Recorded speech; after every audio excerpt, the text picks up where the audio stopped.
Shalom, selamat pagi semuanya. Sebelum kita mendengar renungan hari ini, kita berdoa.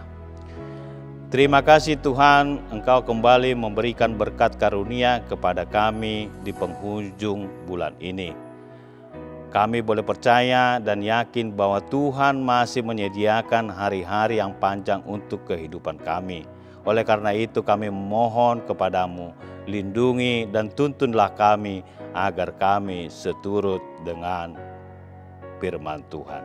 Di dalam nama Yesus Kristus kami berdoa. Amin. Saudara-saudara terkasih dalam nama Tuhan Yesus Kristus, berita kabar baik untuk kita hari ini Selasa 30 Juni 2020 tertulis dalam Injil Yohanes pasal 13 ayat 14. Demikian firman Tuhan.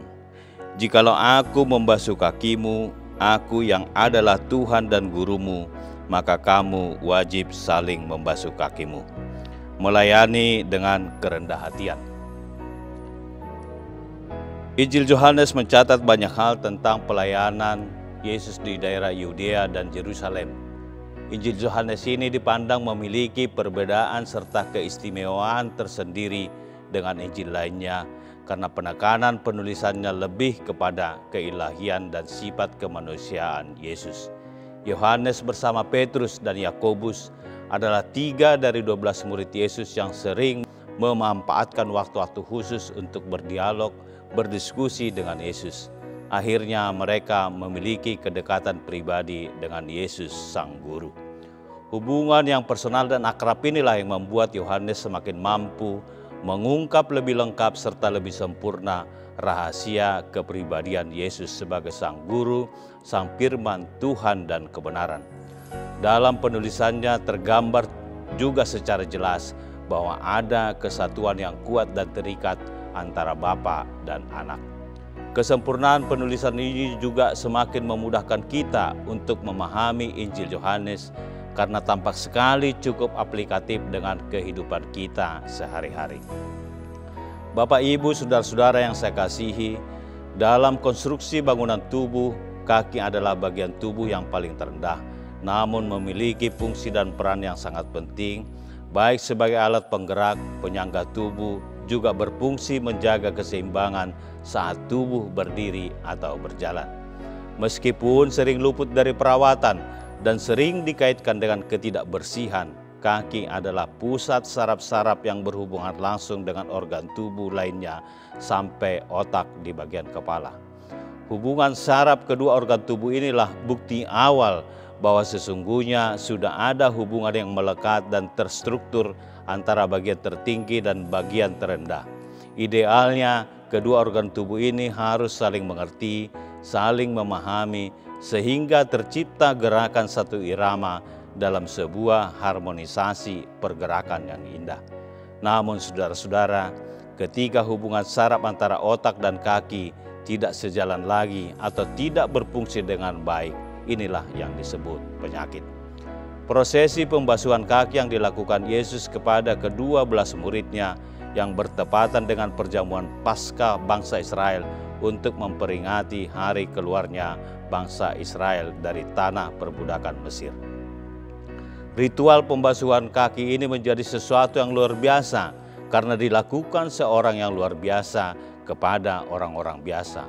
Semua muridnya dilayani, dibasuh dengan baik, termasuk membasuh kaki Yudas Iskariot, salah seorang muridnya yang sudah diketahui Yesus akan mengkhianatinya. Bapak, Ibu, dan saudara-saudara yang dikasihi oleh Tuhan, pembasuhan kaki ini bukanlah persoalan basuh-membasuh kaki semata, bukan pula pembasuhan kaki supaya bersih secara fisik. Tujuannya adalah supaya bersih dari dosa serta memberikan keteladanan dalam melayani agar para muridnya layak menjadi pengikut Yesus serta kelak akan mendapat tempat di sorga sebagaimana Sang Guru Tuhan Yesus Kristus. Melihat tindakan Yesus, semua murid-muridnya merasa kaget dan heran. Standar pengetahuan dan pemahaman mereka selama ini hanya sebatas pembasuhan kaki yang dilakukan oleh seorang hamba kepada tuannya, atau pembasuhan yang dilakukan seseorang karena tuntutan profesi yang dia geluti. Risih, sungkan, itulah perasaan Petrus dan muridnya. Pantaskah kami menerima perlakuan istimewa ini? Dalam pergolakan batin dan lilitan emosi yang tak menentu, akhirnya Petrus pun memberanikan diri melontarkan pertanyaan yang bernada protes kepada Yesus. "Tuhan, Engkau hendak membasuh kakiku?" Yohanes 13 ayat 6. Sambil berdialog, Yesus pun terus melanjutkan pembasuhan kaki murid-muridnya dengan penuh kasih tanpa ada pilih kasih. Melihat kegelisahan murid-muridnya, Yesus pun berkata kepada mereka, "Apa yang kuperbuat ini engkau tidak tahu sekarang." Yohanes 13 ayat 7. Pembasuhan kaki ini adalah pengajaran tentang kerendah hatian dari Sang Guru, Sang Firman yang diutus Allah Bapa untuk meninggalkan sebuah warisan berharga bagi manusia menuju kehidupan yang damai dan penuh sukacita serta penuh pengampunan. Inilah pengajaran terakhir kalinya dari Yesus kepada murid-muridnya, karena esokan harinya Yesus sudah disalibkan, dan perjamuan inilah yang disebut dengan perjamuan terakhir. Pada saat itu Yesus menyadari betul begitu banyak upaya menghalangi bahkan berniat menggagalkan ajarannya. Namun dia sebagai anak yang diutus Allah terus memberikan penjelasan terhadap firman Allah agar firman itu tidak menjadi sia-sia. Yesus tetap menginginkan firman itu hidup dan berkuasa bagi setiap pengikutnya, agar kelak mereka pun layak menjadi saksi Kristus yang akan membawa manusia ke jalan kebenaran dan jalan keselamatan, sebagaimana rancangan Allah sebelum dunia ini diciptakan. Saudara-saudara yang terkasih, dalam nama Tuhan Yesus, saya, saudara, dan kita semua tentunya setuju bahwa kita sama-sama membenci kesombongan. Namun dalam realita kehidupan sehari-hari, kesombongan dan keangkuhan itu seakan berlomba merasuki jiwa dan napas kehidupan manusia. Seringkali kita saksikan dan temukan dalam kehidupan ini bahwa di balik perbuatan baik seseorang, justru yang menonjol adalah nilai-nilai kesombongan dan keangkuhan. Bagi para penguasa, pemangku jabatan, pimpinan lembaga, termasuk lembaga keagamaan, sadar atau tidak disadari, keinginannya untuk selalu mendapat pelayanan lebih dan selalu ingin diistimewakan justru semakin memperjelas gambar yang menunjukkan sifat kesombongannya. Anutan dan perilaku seperti inilah yang tidak disukai oleh Tuhan Allah. Dan kalau hal ini dibiarkan berlangsung terus-menerus, dikhawatirkan akan menjadi sebuah warisan kesalahan yang dapat dipakai manusia untuk melakukan penyesatan dan penistaan.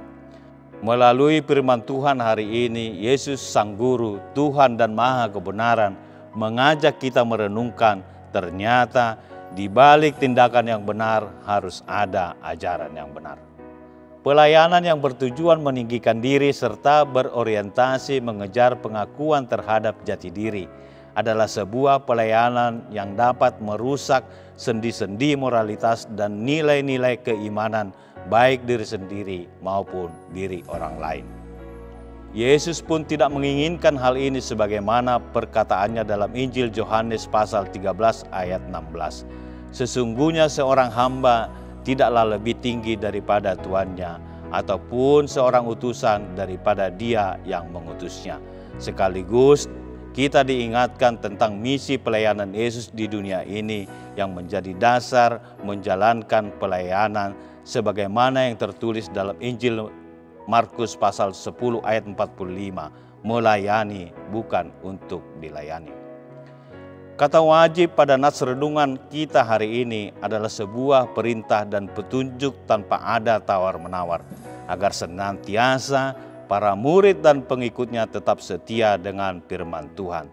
Rambu-rambu peringatan pun harus tetap kita perhatikan, khususnya rambu yang berkaitan dengan kedirian, keegoisan diri kita sendiri. Jemaat yang dikasihi oleh Tuhan, bagi kita yang sudah hidup di dalam Kristus, apa yang ditulis Rasul Yohanes ini sebenarnya bukan sesuatu yang mustahil untuk kita lakukan. Persoalannya, apakah kita mau atau tidak? Manusia seringkali menghindar dari panggilan Yesus karena masih ada pilihan-pilihan lain yang menjanjikan kenikmatan yang dapat memberikan kepuasan. Bapak, Ibu, Saudara terkasih, belajar tidak memiliki masa kadaluarsa dan kata terlambat. Masih banyak yang harus kita pelajari menuju kesempurnaan pelayanan. Bahkan sepertinya kertas kosong pun harus dapat kita jadikan bahan pelajaran tambahan apabila kita mau menyadari serta berkeinginan untuk mengejar sebuah ketertinggalan dalam pelayanan. Penyerahan diri serta kesetiaan pada ajaran Yesus adalah modal besar bagi kita untuk sama-sama membangun keluarga, membangun persekutuan, serta membangun gereja menjadi industri kebaikan dan kebajikan. Perjalanan hidup kita dari waktu ke waktu yang selalu berdampingan dengan ketidakbaikan, termasuk pelajaran tentang pengendalian diri yang sudah kita dapatkan dari peristiwa COVID-19, akan semakin memudahkan kita memahami apa sesungguhnya yang Tuhan kehendaki dari diri kita sebagai murid-Nya, sebagai pelayan-Nya. Puji Tuhan, saat ini kita sudah memasuki era new normal life, menata kehidupan yang baru. Ini adalah momen yang paling tepat untuk bangkit kembali, mengembalikan jati diri kita yang sesungguhnya sebagai saksi Kristus. Lalu siapakah kita sesungguhnya? Jawabannya adalah menuliskan pertanyaan dalam hati kita masing-masing. Siapakah sesungguhnya Yesus bagi diriku? Oleh karena itu, setialah pada ajarannya dan ikutlah Yesus. Amin. Tuhan Yesus memberkati. Terima kasih Tuhan, Engkau telah mengajari kami untuk menjadi pengikut-Mu yang penuh kerendahan hati. Kami boleh percaya dan yakin ya Tuhan, dengan penyertaan Tuhan, semua kami pelayan-Mu ini dan anak-anak-Mu ini boleh menjalani hidup kami hari demi hari hanya di dalam nama anak-Mu Tuhan Yesus Kristus. Amin.